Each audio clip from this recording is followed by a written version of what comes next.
வணக்கம் மாணவர்களே. இந்த வீடியோவில் 9ஆம் வகுப்பு கணிதம் அலகு 8 புள்ளியியல் இதில் எடுத்துக்காட்டு 8இல் 13 பார்க்க போகிறோம். என்ன கொடுத்துருக்காங்க பாருங்க.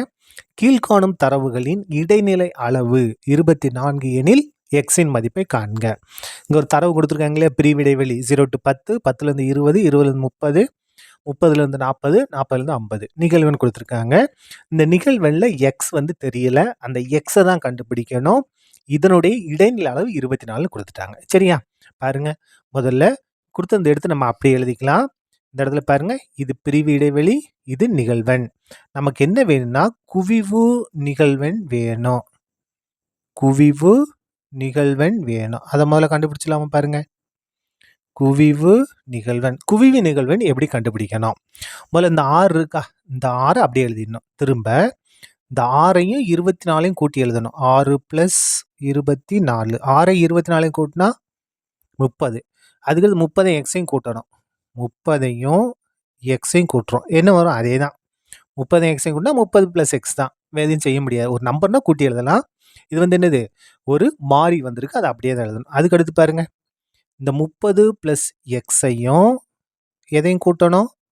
இந்த 16ஐயும் கூட்டணும். கூட்டினா என்ன வரும்? 30ம் 16ம் 46. இந்த ப்ளஸ் எக்ஸு அப்படியே தான் வரும். அதுக்கடுத்து எதை கூட்டணும்? இந்த 46 + எக்ஸ் கூட எதை கூட்டணும்? 9 கூட்டணும். ஈக்குவல் டு 49 ஒரு 6 55. இந்த ப்ளஸ் எக்ஸு அப்படியே தான் வரும். அவ்வளோதான். இதான் என்னது? நமக்கு தேவையான குவிவு நிகழ்வெண். இப்போ பாருங்க, இந்த நிகழ்வெண் எல்லாத்தையும் கூட்டலாமா? அதான் என்னது?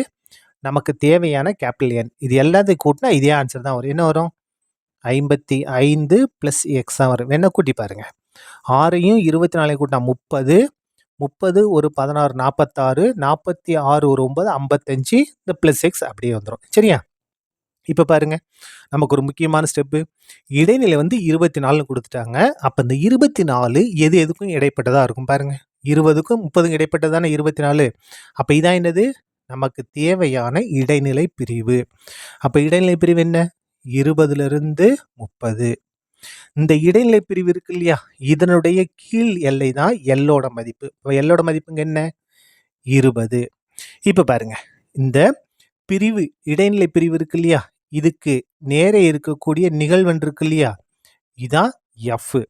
அதுக்கு அடுத்தது இந்த பிரிவு இடைவெளி, அதாவது இடைநிலை பிரிவு இருக்கு இல்லையா, இதில் பாருங்க, இதுக்கு முன்னால் இருக்கக்கூடிய குவிவு நிகழ்வெண் தான் என்னது? நமக்கு தேவையான எம். இதுதான் நமக்கு தேவையான எம். அதுக்கு அடுத்தது சி. பாருங்க, சின்றது என்னன்னா இந்த பிரிவிலோட நீளம். நீங்க எந்த இடத்துல இது பண்ணி பாருங்க. 10 - 0னா 10 தான். 20 - 10னா 10 தான். 30 - 20னால 10 தான். 40 - 30னால 10 தான். 50 - 40 10 தான். அப்ப அந்த பிரிவு இடைவெளி சி எவ்வளவு? 10. அதுக்கு அடுத்து எம் பாருங்க, எம்ன்றது எவ்வளவு? 30. எஃப் பாருங்க, எக்ஸ். இதை வேணா திரும்பியும் சொல்றேன். இந்த இடைநிலை பிரிவு இருக்கு இல்லையா, இதற்கு நேரே இருக்கக்கூடிய நிகழ்வெண்ணு தான் எஃப். இதுக்கு நேரா பாருங்க, இந்த இடைநிலை பிரிவு இருக்கு இல்லையா, இதுக்கு முன்னால இருக்கக்கூடிய குவிவு நிகழ்வெண் தான் எம். சரியா? இப்போ இது எல்லாத்தையும் கொண்டு வந்து நம்ம பிரதியிட போறோம். பாருங்க, இடைநிலை அளவு கண்டுபிடிக்கிறதுக்கு formula L + n/2 - m/f × c. இந்த இடைநிலை அளவு அவங்க கொடுத்துட்டாங்க. எவ்வளவு இடைநிலை அளவு? 24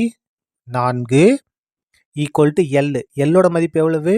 20 + n/2. என்னோட மதிப்பு இங்க இருக்கு பாருங்க, என்ன இருக்கு? 55 + x/2 மைனஸ் எம். எம்மோட மதிப்பு என்ன பாருங்க? 30. 30 எஃப். எஃபோட மதிப்பு என்ன பாருங்க? எஃபோட மதிப்பு எக்ஸ் இன்ட்டு சி. சியோட மதிப்பு பாருங்க 10. அவ்வளோதான். இது சுருக்கிட்டோம்னா நமக்கு தேவையான எக்ஸோட மதிப்பு கிடைச்சிடும். இப்போ பாருங்க, இந்த இடத்துல இந்த 24 அப்படியே இருக்கட்டும். பாருங்க, இது என்னது? +20 தானே. இடது பக்கம் கொண்டு வாங்க, -20 மாறும். ஈக்குவல் டு, இப்போ இது மட்டும்தான் அங்கே இருக்கு.